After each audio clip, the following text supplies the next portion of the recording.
Olá, pessoal. Eu sou Isabela Boscov. Eu sou Roberto Sadovski, de novo aqui visitando. Ai, que bom. Vai visitar muito ainda. Opa. Teremos muitas coisas pela frente. E muito café, que a gente toma muito café antes. Muito. A gente está pilhadíssimo agora, por sinal. E a gente está aqui para falar de Andor. A gente ia falar do episódio 7 ao 12, né? Porque a gente tinha falado do 1 ao 7. A gente falou do 8 ao 12. Mas eu acho que o legal é falar do conjunto da obra. Você não acha, Roberto? E que conjunto e que obra, hein? Que conjunto e que obra. Que série bonita. Eu fiquei cheia de lágrimas nos olhos no último episódio. Você também, né? Me arrepiou todo agora, só de lembrar. Parece bobagem isso, né? Que a gente se emociona com filme, a gente se emociona com série, mas eu não esperava que eu fosse me emocionar com Star Wars a essa altura do campeonato. Nem mas eu. Olha, o que um texto bom não faz por nós. Que roteiro, né? Que roteiro. Que roteiro. Bom, criação do Tony Gilroy, um dos melhores roteiristas em atividade hoje, que sabe escrever diálogos maravilhosos, mas não só. O que me impressionou muito em Andor, Roberto, não sei se para você confere a impressão, é como as ações dos personagens são orgânicas, como não tem nada forçado, como tudo parece ir vindo à tona de quem eles são e como ele desenha bem, com um mínimo de pinceladas, quem essas pessoas são de fato. E chega um ponto que são muitos personagens, assim, não são poucos, e a gente conhece exatamente quais são, quem é cada um no fim da série. Você consegue pincelar a personalidade de cada um, mesmo os que aparecem pouco. Do motorista da Mon Mothma, que você saca qual é a dele, aos personagens principais, mas assim, são todos muito bem desenhados. Então, é uma construção de texto. A gente fala muito de ação que ela é conduzida pelo plot ou conduzida pelos personagens, né? Esse é um pouco de cada, eu acho. É um pouco de cada. Os personagens puxam o plot, a gente sabe que tem que chegar em algum lugar pelo plot, mas é tudo exatamente como você falou, muito orgânico. Não tem uma peça fora do lugar. Tem uma sinergia muito grande entre o que está em torno dos personagens, obrigando eles às ações deles, e a maneira como eles reagem, às ações que eles efetivamente põem em prática diante dessas circunstâncias todas, né? Muito lindo. E olha, quase nada de diálogo expositivo, você reparou? Quase nada de diálogo para explicar o que a gente tem que ver, porque a gente vê. E a gente é tão bem montado, a gente né? sente. A gente sente. É tão bem montado que se a gente precisa de informação de um outro núcleo, ele passa para aquele núcleo e a gente tem aquela informação. Quando volta para o anterior, a tensão é maior ainda, porque você sabe coisas que os personagens ainda não sabem, e a gente fica... É um ping-pong tão delicado de brincar com o que a gente vai saber, com o que eles sabem, com o que a gente não sabe ainda, as surpresas que estão reservadas. E uma coisa que eu gostei muito, muito mesmo dessa série, porque é Star Wars, é cultura pop, é uma coisa que é como Marvel, é como Senhor dos Anéis, é como essas marcas, essas propriedades que abraçam um monte de peças, um monte de fãs, um monte de coisas. Não existe em Andor uma necessidade brutal em ficar expondo as origens de Star Wars. Ou seja, não tem o tal do fanservice, não tem um monte de easter egg para você ficar pincelando em cena, não tem nada que te distraia do principal que é a história. Eu acho que eles nunca estiveram tão distantes da fanfic quanto nessa série. Sim. Olha, eu amo Mandalorian, eu Sim. acho Mandalorian incrível, mas é uma pegada completamente diferente. Totalmente diferente. Né? E igualmente interessante para mim. Mas eu diria que de todo o universo Star Wars, da maneira como ele está construído agora, para mim tem Império Contra-Ataca, Os Últimos Jedi, que ninguém gosta, mas a gente adora. Só a gente que gosta. Mandalorian e Andor. Para mim são as joias nesse momento. Concordo total, porque Star Wars é uma coisa muito vasta. Mas, curiosamente, quando o George Lucas bolou Star Wars lá atrás, a inspiração dele era seriado de cinema, né? Aquela coisa dos anos 30 e 40 que você ia na matinê, via um monte de herói, semana que vem a gente vai ver o que acontece e tal. E, obviamente, no cinema você não tem um pouco isso. Então, eu acho muito curioso como o Mandalorian resgatou essa Esse espírito da matinê. Exato, essa coisa episódica, mas Andor, ele tem uma coisa que, se Mandalorian ele é mais infanto-juvenil, com o Baby Yoda, com alguns elementos e símbolos de Star Wars que a gente reconhece mais, personagens que a gente já viu antes, sabres de luz e tal. Andor foi uma surpresa de ponta a ponta, porque me soa 100% Star Wars, o mundo é de Star Wars, mas eu não fazia ideia qual ia ser o passo seguinte. E é um Star Wars para gente grande. É um Star Wars para adulto. Eu acho que Mandalorian tem muito da exploração das linguagens cinematográficas. Tem aquela paixão pelo western de espaguete, Total. pelo western clássico, pelo filme de samurai, né? E tudo isso trabalhado. O filme noir tem um episódio Sim. que é todo, né, baseado num outro filme, O Salário do Medo, por exemplo. Sim. Muito bacana isso. Andor, não. Andor é uma coisa totalmente voltada para dentro de si mesmo. Os personagens estão imersos naquela opressão, né, sem perspectiva, e de repente eles começam a enxergar que existe algo além deles e que talvez eles não estejam isolados no sentimento de desesperança deles. Sim. Né?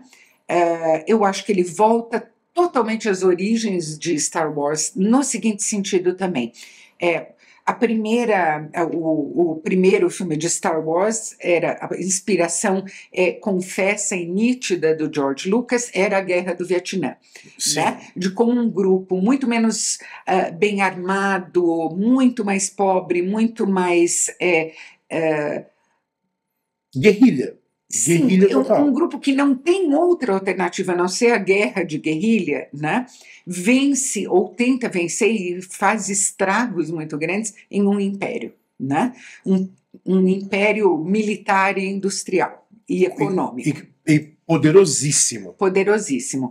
Aqui a gente volta a isso, mas com uma pegada de Segunda Guerra. Aqui a gente tem uma resistência aos nazistas. Sim. O império é representado basicamente por meio de uma Gestapo horrível. Né? Uma polícia dentro do exército. Né? Exatamente. E a gente volta também à origem do herói, apesar de si mesmo, né? Como no western clássico, como no filme de samurai, no filme de Ronin, principalmente. Sim. O Cassian Andor aqui é um sujeito que não tem grande moralidade, mas ele vai encontrando um prumo moral à medida que os acontecimentos transcorrem. E é fascinante ver a transformação dele. É fascinante porque ele vai descobrindo que ele tem algo, que ele tem dentro dele princípios que ele nem sabia existirem, né? Ele vê como o norte dele foi bem dado e como a personagem da mãe dele, interpretada pela Fiona Shaw, é importante nisso. Ela prepara o terreno sem ele saber que o terreno está preparado. E ela sabe do destino dela. Se tiver algum spoiler aqui, perdoa, porque a gente vai acabar falando de alguma coisa que a série vai apresentar que seja alguma surpresa, mas assim, tá tudo disponível já na Disney Plus, tá? Então assiste lá. Todos os 12 episódios da primeira temporada, haverá uma segunda. Haverá uma segunda. Então eu acho muito curioso como ele começa a perceber que as coisas que ela disse para ele fazem sentido no momento certo. Porque ele é um cara que tem muita raiva dentro dele. Essa raiva depois ela é transmutada em oportunismo e instinto de sobrevivência, que a gente comentou no outro vídeo, né? O lance dele é dinheiro, eu sou pago para estar aqui, eu não tenho ideologia, eu não quero saber da guerra de vocês, eu estou sendo pago, gente, eu sou um mercenário. Ele é uma versão muito sombria do Han Solo, né? Muito sombria. O Han Solo era um mercenário, quer dizer, dinheiro era o norte dele, né? O Cassian Andor também, ele é um sujeito que vive de golpes, vive de contrabando, né? Muito mais cheio de raiva pelo Império do que o próprio Han Solo, que vai descobrindo a raiva dele, né? No tempo, o Andor já chega, o Cassian já chega com essa bagagem, né? Ele foi tornado órfão pelo Império ainda na infância, a Marva é a mãe adotiva dele, e ama ele ama a mãe, isso eu já acho lindo. E é um sentimento muito, muito, muito puro e muito explícito na série também. É. É uma coisa que define um pouco a série, que é esse sentimento de responsabilidade que um tem com o outro. Eu acho isso muito legal. Muito bonito. E eu achei o desenvolvimento dos núcleos e a maneira como aos poucos eles vão se conectando absolutamente maravilhoso. Sim. Maravilhoso. Porque no Império, as peças que a gente viu até agora, a gente viu o Imperador e o Darth Vader, que é o Enforcer, né, o primeiro tenente lá. Então a gente estava vendo as cabeças o tempo todo. Mas para o Império andar, você tem uma burocracia vastíssima. É enorme isso. E a gente não vê isso porque, em teoria, talvez no filme isso não seja tão interessante, mas numa série, desenvolver essa burocracia e ver que dentro do próprio Império tem aquelas pessoas que falam: a gente só deixa o imperador contente, e outros falam: não, a gente tem que quebrar essa rebelião antes que ela comece a acontecer. Ao mesmo tempo que a rebelião vai se organizando também, e as pessoas que estão organizando percebem que eles dependem de sacrifícios pessoais enormes também, né? O Stellan Skarsgård que o diga, que tem aquela cena belíssima que ele fala com um informante dentro do Império, e o cara fala: eu tô lá dentro, eu tô infiltrado, minha família e tal, e você tem o que pra perder? Ele fala: como é que é? Eu tenho tudo a perder, eu perdi tudo por causa disso. A única coisa que minha vida existe agora é pela causa. E você percebe que ele também está se realizando aquilo naquele momento. São cenas assim que você fala: cara, é Star Wars e no detalhe que vai muito no peito da gente quando a gente vê. Não só ele, né? Vou começar a falar aqui, a gente vai encher de spoiler, então vou me segurar. O que eu acho extremamente interessante é que, assim, o Tony Gilroy conseguiu encontrar uma motivação comum a todos os personagens. Todos eles têm algo a provar. Sim. Para si mesmos, para outras pessoas. Ou para ambas as coisas. Mas cada um tem a provar algo diferente para uma pessoa diferente, de uma maneira diferente. Essa é uma motivação ultra poderosa do ser humano, né? O sentimento de que você está sendo injustiçado ou de que você está passando despercebido, que você é invisível, que você não conta, que nada do que você faça vai poder ter qualquer efeito. E a impotência, né? Essa sensação de impotência é uma motivação muito poderosa. E a gente tem ela se manifestando aqui de maneiras muito diferentes. A gente tem, eu achei uma cena absolutamente fabulosa. A gente tem uma personagem, a Vel, que foi quem comandou a célula que explodiu aquela estrutura toda no planeta de Adani, roubou dinheiro milhões do Império, né? É um evento deflagrador que acontece ali no meio da temporada. E depois da gente ver a ação da Vel, com a célula dela, a gente vai descobrir que a Vel é prima da Mon Mothma. Da Mon Mothma. Ela é de família riquíssima, de família aristocrática, né? E, embora ela seja totalmente devotada à causa, ela é uma Karen. Sim, não total. Tem uma cena dela com a assistente do Stellan Skarsgård na loja de antiguidades que ele usa como fachada. Sim. Que ela trata a assistente dele, que está o tempo todo trabalhando para a causa, como se ela fosse uma subalterna. Sim. Né? Me deu uma raiva dela. Faz isso, chama o cara. Então, não existe aqui aquela coisa de luta pela rebelião, luta contra o império, é automaticamente uma pessoa virtuosa. Eu gosto do modo como a assistente do Skarsgård, ela fala assim: nós temos um jeito de fazer as coisas aqui. Não é você chegando e exigindo. Tem um protocolo, porque a gente está tramando traição, basicamente. Não, a Vel vai lá e dá uma de Galadriel. Né? Exatamente. Me dá o barco aí. Me dá esse negócio aí.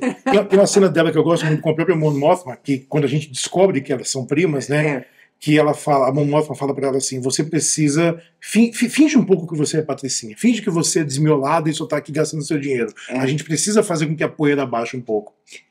E ela não precisa fingir, é isso que a gente vê. Ela né? Pois é. Patricinha, ela vai dando ordem ali e trata a outra com uma displicência, né? Ela tenta humilhar a outra de todas as maneiras possíveis. Você vê que, lógico, qualquer causa reúne todo tipo de gente possível, e a gente tem isso em Andor. Eu acho tão bacana. A maneira como ele matiza todos os personagens. O personagem do Forrest Whitaker, que aparece pouco, é o Sol Guerreiro, né? Que a gente viu em Rogue One, a gente viu no desenho animado de Star Wars também. Que ele e o Stellan Skarsgård, o Luthen, eles têm meio que um cargo parecido, né? Eles estão encabeçando a rebelião. Mas enquanto um tem uma pegada de espionagem e assassinato por baixo dos panos, o outro fala, é para entrar em guerra, é um terrorista, então vamos explodir coisa aqui, porque é assim, mesma causa, motivações diferentes, eles têm que achar métodos diferentes, né? Uma visão totalmente diferente de o que pode ser mais eficaz na luta contra o Império. E, no entanto, o que eles acham de território comum? A gente vai sacrificar 30 pessoas, não avisando elas de que o Império armou uma emboscada para ela, nossos companheiros, 30 deles vão morrer. Mas é isso. Mas é isso, paciência, porque se a gente avisá-los, o Império vai saber que a gente está ligado no lance deles, e eles não podem saber disso. O legal de ver uma série como Andor é que a gente enxerga o próprio Star Wars de uma forma diferente agora. Porque eu estava pensando principalmente na trilogia clássica, né, no Guerra das Estrelas, Império e Retorno de Jedi. Toda aquela maquinação do Império, a gente vê que agora tem um background e tem pessoas agindo pela rebelião. Quando a Mon Mothma fala no Uma Nova Esperança, 77, né? Muitos espiões perderam a vida para trazer esse plano pra gente, né, da Estrela da Morte, você fala, agora eu sei o que ela está querendo dizer. E agora eu sei o que ela passou para chegar naquele ponto que ela teve que acabar com a fachada dela e assumir o lado dela rebelde e sair fora, que senão ela ia morrer. Devemos chegar nesse ponto ainda dentro da segunda temporada, mais pra frente. Mas é uma construção... Às vezes eu penso, fazer um prequel de um filme ou uma série que a gente já sabe a conclusão é legal? Eu ficava meio em dúvida, eu não tenho mais dúvida depois de ver. Não tenho dúvida nenhuma. Eu quero ver. Não tenho dúvida nenhuma. Para mim, a parte mais interessante da história está acontecendo agora. Está mais interessante do que no Rogue One, quando as coisas já amadureceram e vão chegar à culminação delas. Porque no Rogue One ele já é um capitão da rebelião, ele já é um cara de inteligência, ele já é espião, ele já matou e tal, então é alguém que a Aliança Rebelde confia para tocar a missão sozinho. Aqui ele não confia nem nele mesmo. Ele não confia nele mesmo. E em todo momento a gente acha que ele vai hesitar. No momento que outro spoiler leve aqui, tá? No momento que eles cumprem a primeira missão da mid-season, né? E eu pensei, talvez agora ele embarque no bonde da rebelião. Não, ele fala, vou pegar meu dinheiro e vou para um resort e azar. Só que ele que tem o azar de ser confundido com uns arruaceiros e ele é preso numa situação completamente kafkiana, assim. Aliás, muito bonito todo o trecho da prisão dele, né? O Andy Serkis tem um papel lindo, né? O capataz, que é o capataz mais fiel do mundo, ele é um prisioneiro também, mas porque essa é a maneira que ele encontrou para sobreviver naquela prisão horrível, né? E que cai, o coração dele despenca 3 andares no dia em que ele percebe que ele nunca vai sair dali, que eles estão sendo enganados o tempo todo. Né? Para construir peças. Para construir peças, e na cena pós-créditos, o último episódio tem uma cena pós-créditos que é importante. E é de arrepiar, arrepiar. É de arrepiar. E na hora que ele percebe que não é que ele foi enganado, ele percebe que ele se enganou a si mesmo o tempo todo, né, voluntariamente, aquilo é de cortar o coração. E a rebelião toda que acontece dentro da prisão termina de uma maneira tão trágica. Não tem, o que eu acho bonito é isso, eles não salvam as pessoas em Andor, porque às vezes não tem como salvá-las mesmo. É uma guerra. É uma guerra, nem todo mundo vai se dar bem. Tem uma coisa muito legal de um episódio da prisão, que obviamente o Cassian Andor está o tempo todo pensando que eu preciso sair daqui. Sim. Isso aqui, ele enxerga que ali é um ciclo que não tem fim. E ele fica perguntando para o personagem do Andy Serkis, né? Quantos guardas tem aqui em cada unidade? Você tem que você tem que entrar no esquema, você tem que seguir o protocolo, não vou falar. Fala e briga com ele e ele repete, né? Quantos guardas tem aqui? E no final, quando ele percebe, o Andy Serkis percebe que não tem nada, ele fala, mas afinal, quantos guardas tem aqui? Ele fala 12, mais ou menos, em qualquer momento. Tipo, vamos sair daqui porque a gente vai morrer. É muito louco. Pelo menos vamos morrer nos nossos termos. E é um né? design bonito, porque lindo. é muito Star Wars. Muito. É 100% Star Wars, mas é um Star Wars, como que eu posso dizer? Não vou dizer sujo, mas eu vou dizer... Sujo usado é o que é Star Wars já, né? O futuro usado. Mas são coisas que a gente reconhece e que já tem a mão do Império em alguns anos ali, né? Porque são alguns anos depois da vingança do Sith, então o Império já é uma máquina bem azeitada ali, né? Alguns anos, bons anos, ali tem uma década, 12 anos depois da vingança do Sith ali. Então a galáxia já está num lugar feio. As pessoas que estavam livres do jugo de qualquer opressão já entenderam que não tem diálogo com o Império. Então, visualmente, a prisão ela é tão limpa e tão... ascética mesmo. Essa é a palavra. Não tem vida lá, não tem nada, não tem cor. Não. Ela é branca e quando tem cor é de violência que vem. Um detalhe que eu achei absolutamente horrível, isso é uma tortura, é que a comida que é dada a eles têm comida em fartura, eles podem comer o quanto eles quiserem, porque o Império quer que eles tenham energia para trabalhar. Sim. Mas a comida só tem sabor quando eles ganham a primeira posição na montagem de peças do dia. O resto do tempo, a comida não tem sabor nenhum. Vocês podem imaginar que tortura isso? E é no tubo, né? Você puxa o tubo da sua cela e o pior, né? E vem uma pasta. A cela não tem grade, ela é aberta, mas o chão te mata se você pisar. Então, assim, a sua liberdade está literalmente a um passo na sua frente. Mas se você dá esse passo, você morre. A gente já tinha falado aqui do visual de Coruscant também, que está muito, muito bonito, né? Uma parte que a gente não tinha comentado tão bem são as dependências da polícia secreta, né? Onde existe uma personagem muito importante, a Didra, né? Que a gente já falou, interpretada pela Denise Gough, uma grande atriz. Grande atriz, grande personagem. Que é uma tenente da Gestapo em ascensão ali, né? Ambiciosa. Super ambiciosa e que tem algo a provar, que é o fato de que ela foi preterida a vida inteira. Ela é a única mulher ali entre todo mundo, né? Sim. A gente imagina que ela teve que dar o sangue, né? Se ela está ali como única, é porque ela está disposta a absolutamente qualquer coisa. Para chegar no nível dos caras que não fizeram tanto esforço e que não enxergam a gravidade da montagem da rebelião como ela já enxerga. E o que faz a gente entender por que ela é tão implacável. Sim. Né? Mas tem um outro personagem que fica...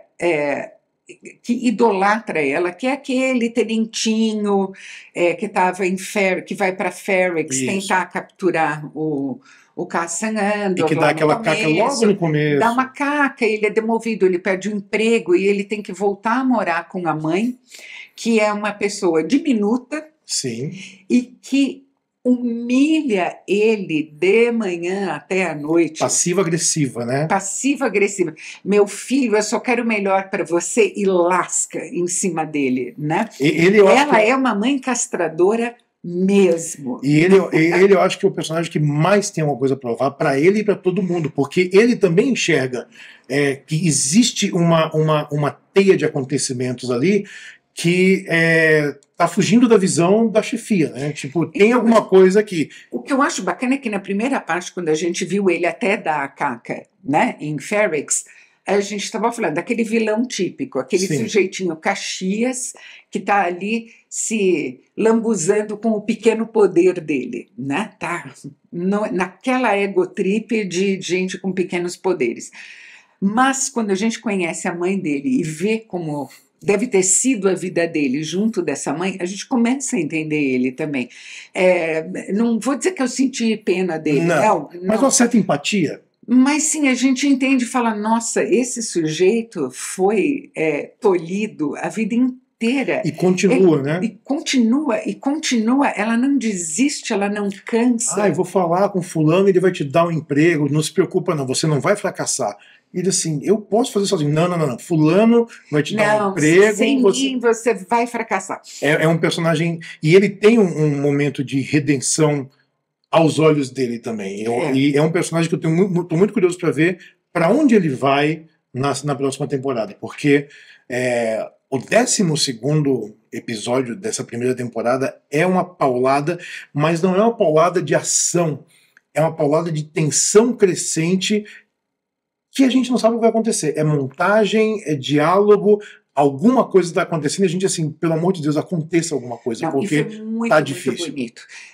Tem uma cena, uma sequência muito grande de um funeral de uma Sim. pessoa importante em Ferrix, que é um planeta pobre, extremamente bem desenhado, desenho de produção nota 10. Sim. A sequência toda do funeral é muito bonita. Tem aquela banda tocando no funeral, que é uma banda típica de cidade de interior, que não está muito afinada. Não. Eu adorei isso, né? Tem essa coisa da música mal ensaiada, das pessoas que não tocam tão bem assim. E a tradição de cidade pequena. Coletivo, né? E essa cena culmina com um recurso que a gente aprendeu a amar desde o primeiro Star Wars, que é um holograma. Né? Hologramas sempre tiveram uma importância muito grande em Star Wars, quando alguém se comunica com os outros por um holograma. Help me, Obi-Wan, you're my only hope. E esse holograma é imenso, lindo. A pessoa que está falando nele é uma intérprete fantástica. Ela está surpresa com o que ela está fazendo, Sim. com o que ela gravou antes de morrer, essa pessoa. E o texto é... O texto é lindo, a interpretação é linda. Foi aí que eu fiquei com um cisco no olho. Daí começou o meu também. E só aumenta essa tensão no fim. Porque o Andor, ele é um personagem trágico, né? Chega um momento que ele não busca a felicidade dele, ele tá resignado, tipo... não deu certo, gente. Então, assim, ou eu vou morrer aqui, ou eu vou ter que abraçar uma coisa que é maior do que eu mesmo. Eu já tentei o outro jeito. E tem uma cena de um diálogo dele com Stellan Skarsgård que encerra o último episódio, que é uma paulada, porque ele é tão sutil de interpretação, de sorriso de cantinho. Grandes atores, todos eles grandes atores. Realmente não teve um ator que deixou a desejar não só os principais, de maneira nenhuma. Como os coadjuvantes também, todos eles. Todos eles, muito, muito bem mesmo, muito bem dirigidos, com um texto, a gente sente como um roteiro sólido como esse, bem pensado, sedimentado, assim, como ele cria um terreno confortável, seguro, para que os atores, a equipe técnica e o diretor, ou os diretores, os episódios têm diretores diferentes, como cria um terreno seguro para todo mundo ali, como fica fácil o trabalho, não digo fácil, mas como fica... mais confortável. Como fica confortável, como fica bem norteado o trabalho, é lindo ver isso. E a gente assistindo, e é uma coisa básica, muita gente me pergunta, mas um filme precisa do quê? De um bom texto. O bom texto é a base para tudo. O diretor fica mais seguro para fazer o que ele tem que fazer. O ator tem prazer em falar aquilo que ele fala. Cara, a equipe técnica sabe o que ela tem que entregar. O desenho de produção, o figurino, a trilha, todo mundo sabe para onde tem que ir. É um conforto. Enfim, a esperança é que Star Wars siga esse norte agora. A esperança minha é mais modesta neste momento, é que as pessoas superem o mal-estar que Obi-Wan, por exemplo, ou outras séries que eles consideraram menos interessantes de Star Wars, esse mal-estar que essas séries deixaram nelas e que elas procurem ver Andor, porque Andor é um trabalho de primeira. Então, a próxima série agora é Mandalorian, terceira temporada, que entra em fevereiro, mas já tem a Ahsoka Tano com a Rosario Dawson e o Hayden Christensen, e a Mary Elizabeth Winstead, e o Ray Winston, Ray Stevenson, desculpa, gente, todos fazendo, e tem duas outras séries live action, uma com Jude Law, outra...